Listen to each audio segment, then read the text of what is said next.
you're taking a life-size 3 or 4, how many dimensions we see in situation or image, and you're putting onto something really small.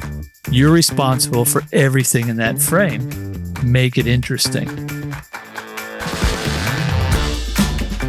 I'm Mason Reed, and this is Invested in the Game, an original podcast from Charles Schwab.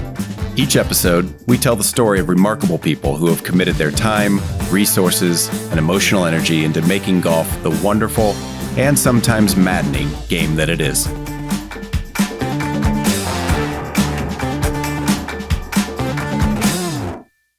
On today's episode, we're speaking with Evan Schiller. Evan is the preeminent golf course photographer in the world. His photos adorn pro shops everywhere and have become the darlings of social media, particularly on Instagram, where golfers and those interested in golf course architecture love to share stories and images of golf courses from every corner of the earth. Evan's photos are able to capture everything from light to texture to scale, and he does everything from old school handheld shots standing on a ladder to using highly sophisticated drones for aerial photos. Evan's story is interesting because he was a heck of a golfer, even pursuing a professional career for many years. But somewhere along the way, the call of photography pulled him away from competing on golf courses to photographing them. Evan and I talk about that journey, how he's become the best without any formal photography training, and we even cover a few tips that can help the ordinary person with their iPhone take better pictures when they're out on their golf journeys. Hope you enjoy the conversation with Evan as much as I did.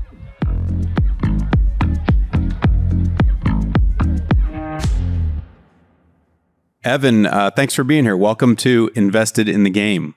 Well, God, what a treat. Thanks for having me on. So looking forward to this conversation for a bunch of reasons. For the time being, though, we're a audio-only podcast, which, I guess is ironic given that we're going to spend a lot of time talking about photography. But I promise to all of our listeners that we will put links to your beautiful website and other places they can go to see some of the things that we're going to talk about and see some of the photography. But before we jump into all the things that you've done and are doing in the world of golf photography, I wanted to first establish how you just got into the game in general, and then we'll talk about the transition. But how were you first introduced to golf, and talk a little bit about what that journey was like? Yeah. My dad was a fairly avid golfer. I just remember him playing on weekends all the time and going out with his buddies. And it was pretty good I think he got to about a 9 or a 10 handicap at his best. And he started taking me to the driving range when I was young.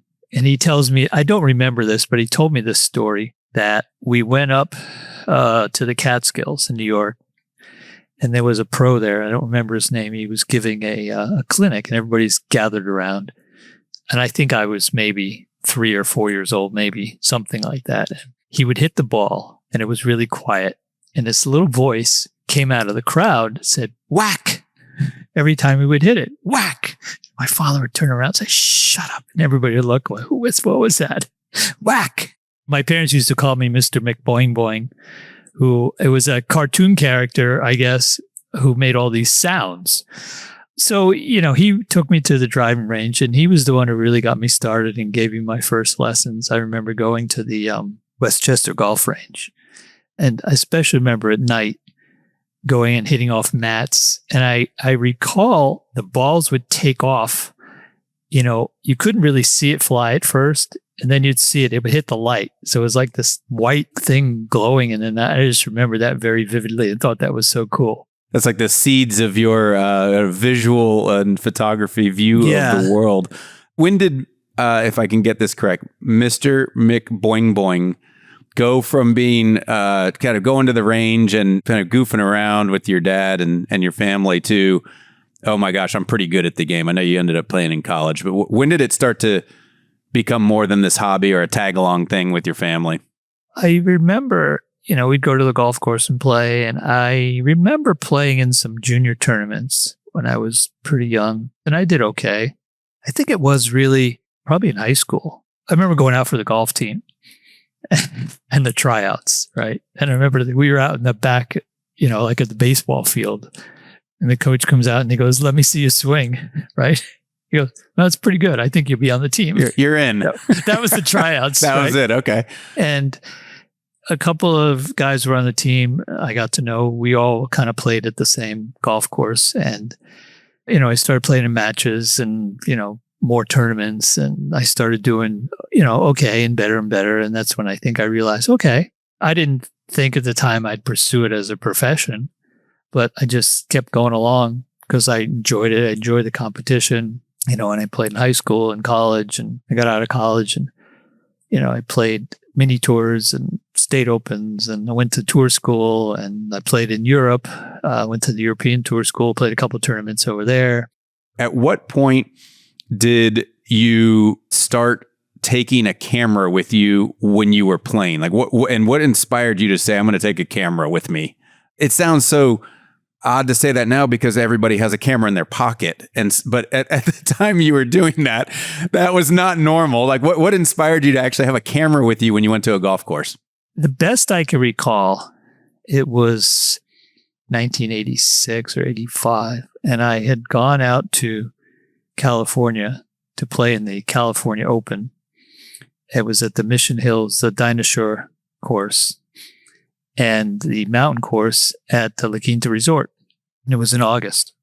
It was 100 million degrees. I remember driving in La Quinta and seeing this sign that said 120 degrees. And that was the hottest weather I'd ever been in by far. And you're out there to play in the golf tournament in that weather. Okay. Yeah, it was just like, I remember coming home and just jumping in the pool. It was so hot.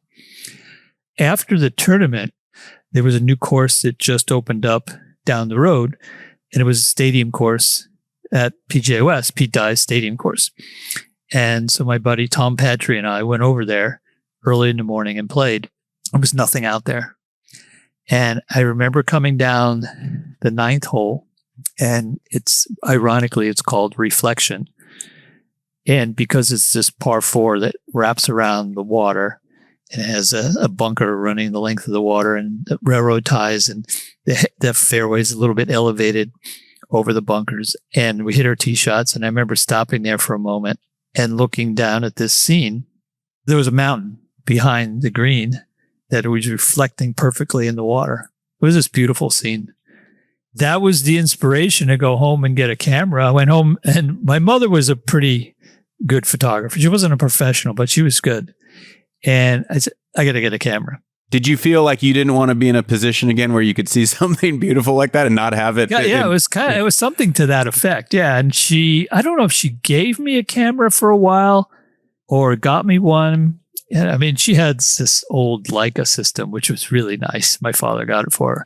I think I got a Minolta. Maybe it was her hand-me-down. I started taking it with me. I'd put it in my golf bag or carry it around, and I'd take photos just for kicks of the golf courses. Would you do this when you were playing in the event, like when you were competing? No, it was more for fun or practice rounds, or if I happened to play around, I'd, grab my camera, maybe run out and take a couple photos of the golf course or whatever. And it was for fun. What were the circumstances where it started to switch from hobby to someone else may want one of these? So I went to work as an assistant at Quaker Ridge and then at Westchester Country Club. And I would go out on the golf course and take, again, photos just for fun. And one year at Westchester, I happened to be working there with Tom, who I was playing that day at PGA WEST. And, he suggested, why don't we put some photos in the pro shop and see if we could sell them? And I thought, are you kidding me? Who's going to buy this, right? And we put them up in the pro shop. I think it was like right before the Buick. You used to have the Buick Classic there in June. And a couple of people bought them. And I was like, whoa, okay. So we had to put some more in there. And I guess some of the clubs around the area saw them and said, well, could you do this at our club? And I started doing it at some of the clubs in the area. And, one thing led to another. And you started to get enough of them that you thought there's a career to be had here? Yeah. And then I started trying to, there was no email. There was no social media then. You'd send letters. Boots on the ground, going knocking on doors and saying, I could take some pictures of your golf course? Yeah. You'd have to actually type a letter, right? Put an envelope, send it, right? There was no, maybe there was email. I don't remember, but, or maybe send an email. Early or call days. somebody. Yeah. Early days. Modems and AOL noises. Yeah, exactly. So it was a lot tougher to get started. Today you can go out, fly your drone, take a photo and post, and 5 minutes later, post it on Instagram. Of course, which is crazy. I want to talk about a bunch of that stuff and some of the technology you're using today. But I want to take 2 steps backwards, or 2 questions that are backwards. One is, why do you think photography is important in general, just as something that we have and use and process as cultures? What role does photography play in people's lives? It's an interesting question. I think for several reasons. One is, I know for myself, if I look, with a magazine or I go to a gallery or something and you see a photo, it's very inspirational, has a very visceral effect on you, that can transport you to some place like, wow, that's amazing. It has a very calming effect, I know. And, some of the photos you look at, you just mesmerize, like, wow, I'd like to go there. That's how it occurs for me sometimes. I love looking at photography that's it doesn't necessarily have to be golf. You're just like, wow. And then there's this curiosity. How did you get that? There's a photographer named Paul Nickel who does this beautiful nature photography and travels to all corners of the world. And he did some work in Antarctica photographing, the penguins. And he has this picture of this leopard seal. And there's a reason they call it a leopard seal. Yeah, they're nasty, right? Oh my God. Yeah, they kill, and he has this picture of this leopard seal like coming at him with its mouth open. And I looked at that and I went, holy cow. How the heck did you get that photo? Yeah. How did you get that? Or how, was it lucky? How many days do you have to be out there to capture something like that? So I think it has that kind of effect on people. It's very inspirational. I think it also can contribute to people recalling a memory, like of playing a golf course. It takes them back to in his experience they had, whether it's playing St. Andrews or Pebble Beach or at Bandon, and like they like to, they look at a photo and it, transports them triggers back to all these incredible memories. Yeah. Yeah. It takes them back to this time when they played Bandon or Pebble because I know people buy prints from me and lots of times they say, boy, I just played there. I want to get a print. Isn't that funny that I hadn't thought about this, but it works both directions. Like if the photo can give you a window into something you haven't done and you say that, boy, I'd love to go to Ireland and play that golf course someday. And it can kind of serve as the catalyst for the memory of something you've already done, but work both directions. Yeah, it works both ways. You've talked a little bit about this, like with the leopard seal, but when you think about any photo, golf or not golf, what are some of the basic things that go into a good photo?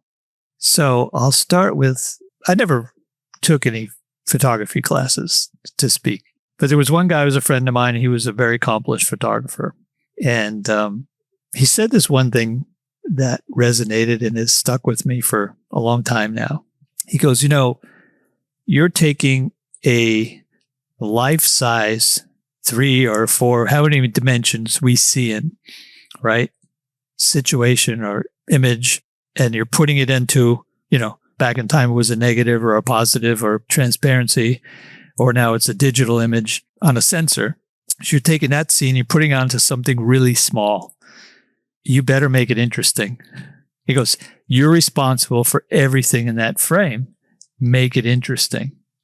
So now, what does that include? Well, it includes, light, it includes perspective. So I'm very conscious of when I take a photo, how I frame it. I know there's some things that, there's the rule of thirds that says, you should have a third. I just shoot what looks good to my eye, and how I frame it, it does the whole thing flow. If there's a bunker in the scene, for instance, right? And there's a little edge of the bunker, cutting off the edge of the bunker. Well, why not include it? Because see the whole bunker or something to that effect. I'm very conscious of the whole scene and just making it work, making it flow. But the timing is also really important. The light, capturing the right light, the angle, the height, whether it could be a low shot or a high shot or both. The light is really important too. Certain holes, they may photograph better in the afternoon than the morning. Some people say, what do you prefer, morning or afternoon? Well, it depends.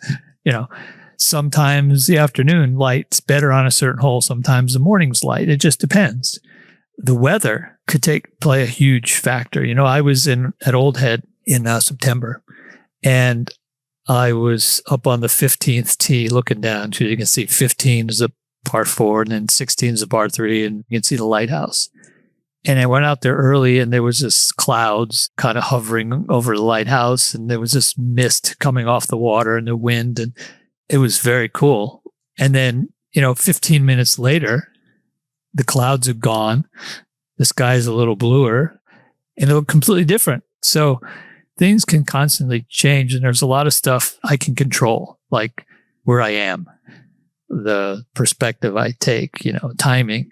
Yeah, that's so interesting.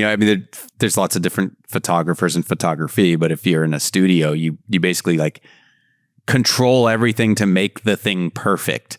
Whereas you operate in a world because you're outdoors where you can try to control some elements of it and then other things are out of your control. And there's a bit of luck's not the right word, but serendipity, I guess, when those things all come together in the way that makes it interesting. Back to your friend's point about just make it interesting. Yeah.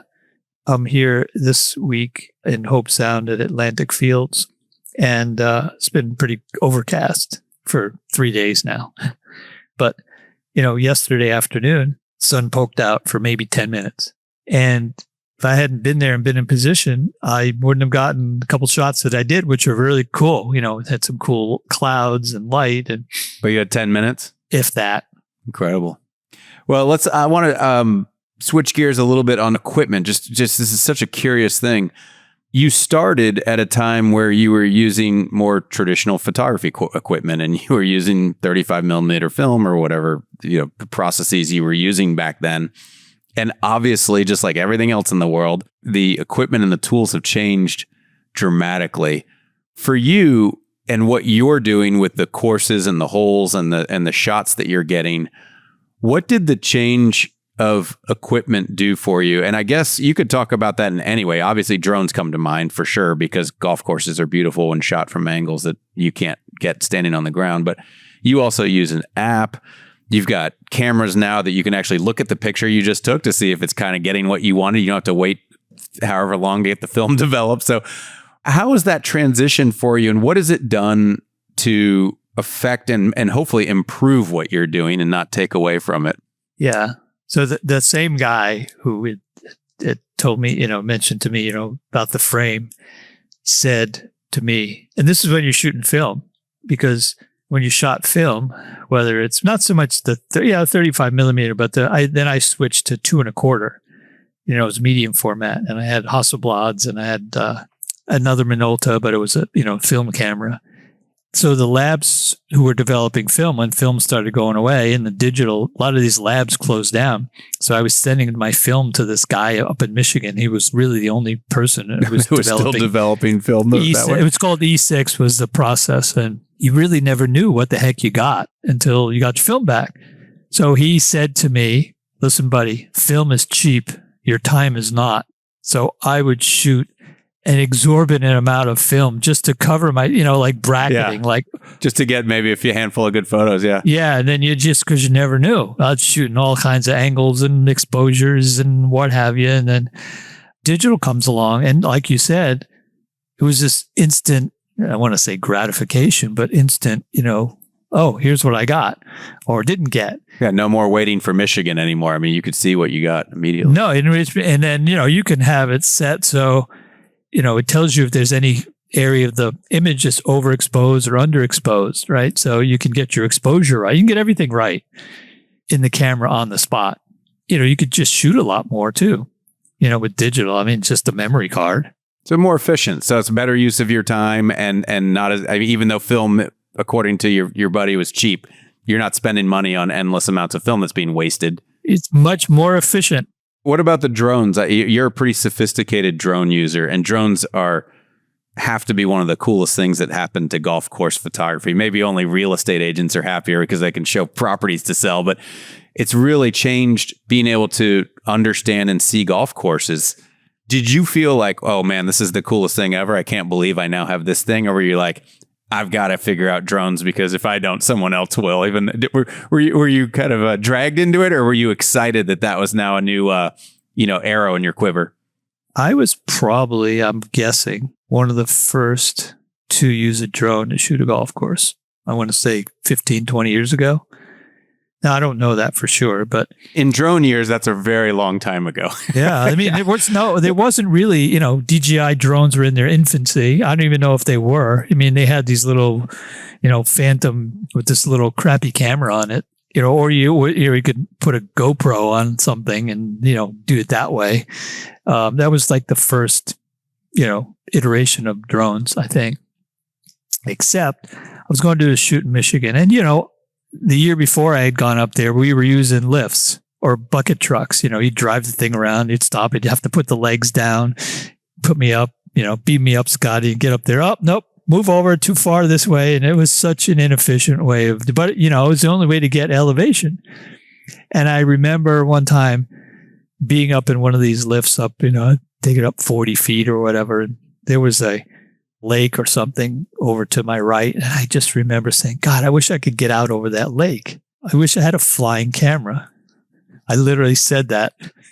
So the next year, when I was going up there, it was going up to shoot the golf courses in Boyne in Michigan, northern Michigan. And the guy says, I know this guy out of Detroit, young guy, drops out of college, started his own drone company. Now, he built his own drones. And he was flying they're red cameras, very sophisticated camera they would use to shoot commercials and movies and stuff. And he was flying these cameras and filming, I think he was like filming commercials for Ford. He goes, you guys, I should put you in touch because, maybe you could hook up your camera to his drone. Now, at the time I had a Hasselblad, a digital camera Hasselblad that cost about $15,000. And I went, are you kidding me? Zero chance. That camera's not going on his homemade guy drone. Who dropped out of college, put my camera on a drone. So anyway, we spoke, and we hit it off instantly. His name is Kyle. He convinced you it would be okay to put your camera on this thing? He goes, listen, I think I can create a gimbal.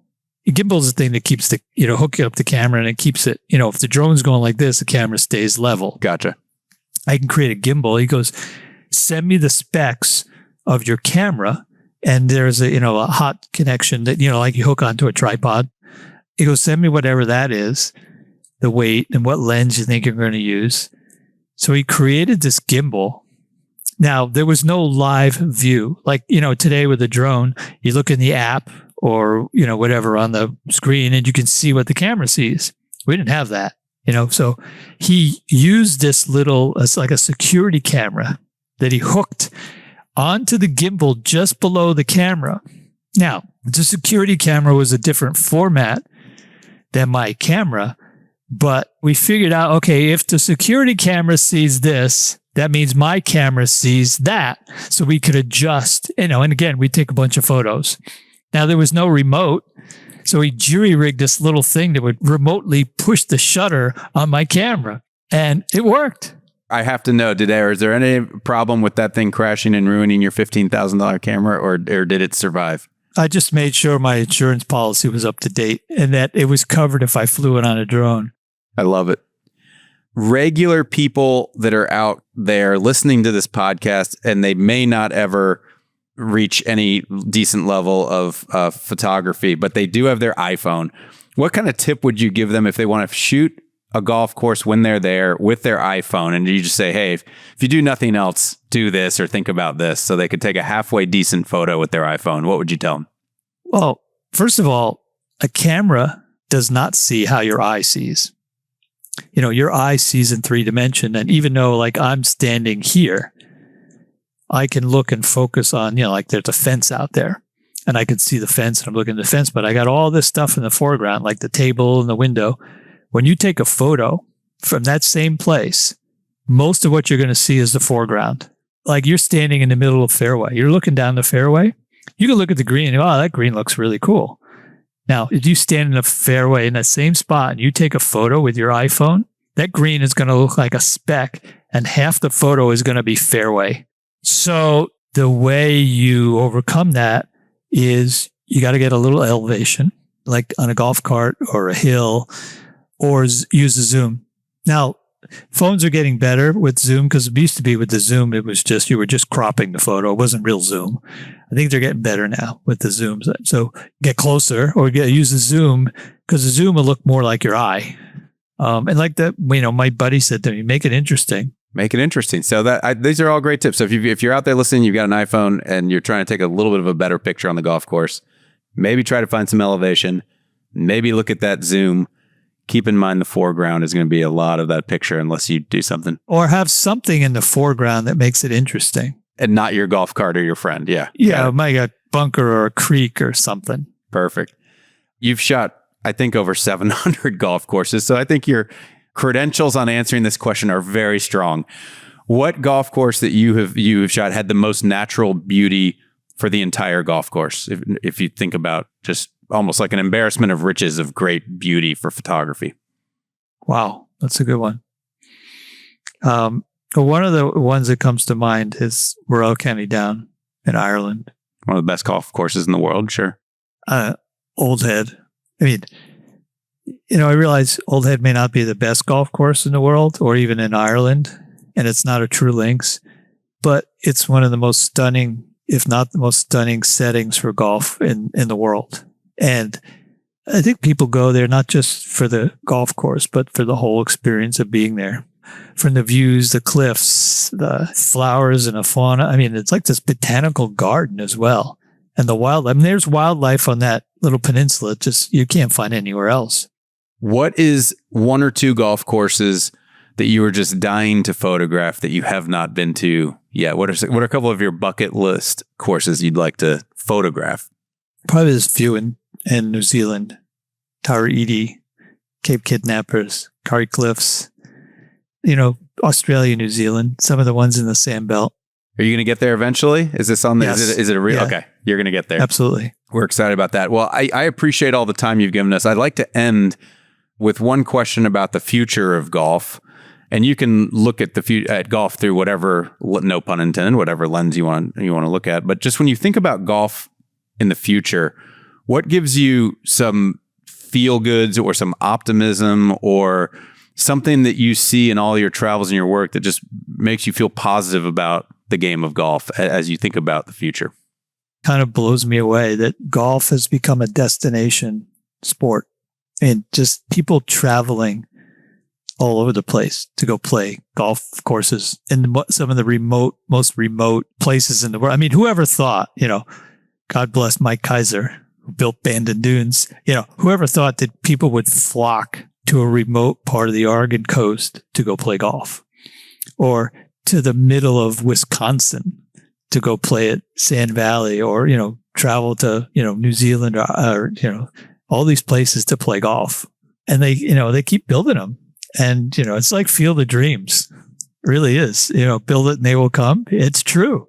I'm so glad you shared that. It's a great place to finish because most people who are really into golf would say that there's things that are transcendent over just playing the actual golf, and the destination element of it, as you talked about, has created this whole other layer to it of being able to see parts of the world and the joy of traveling. And I'd like to have $1 for every time I've had someone say, I was able to go to this place with my dad before he died, or I was able to do things. And so it really has changed. And there will become a day probably where we'll say, I know you can't believe this, grandson, but we didn't used to travel to play golf like this. This is a new phenomenon that we can thank Mike Kaiser and a few other people for. Yeah. People, message me, or they'll order prints to send to, their dad because they took him to go play Pebble Beach on his 50th birthday or his 60th birthday or whatever, or 75th birthday. Or, my buddy, he took us to this place to play and I want to send him a photo. And on the flip side, there's people who love just going down the street and playing their local community, and they play with their buddies every day. It's a big tent, as we always say on this podcast. Yeah. There's a lot of ways to do it. And that's got to make you feel special. I have seen your photography out in the universe all over the places, not just in pro shops, online. And I'm thrilled I got a chance to speak to you. And I hope that all of those notes you get from people saying, I want to buy this print because of this reason, or they asking you for golf recommendations, hopefully reminds you and makes you feel that you've made an incredibly positive contribution to this crazy thing we call golf. So thanks so much for your time, Evan. Really appreciate it. Oh, thank you for having me on. I appreciate it.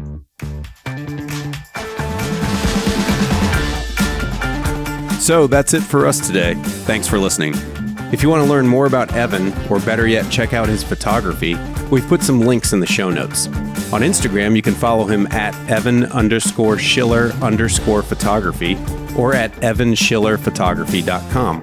Last name Schiller, Schiller. Since that might not be the easiest thing to remember, perhaps just Google Evan Schiller on your phone and you'll get everything you need.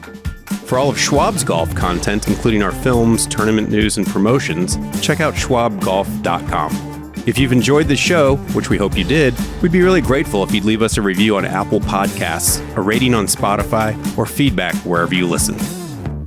That's it for Season 2. We'll be back in a few months with new episodes. For important disclosures, see the show notes or schwab.com/thegame.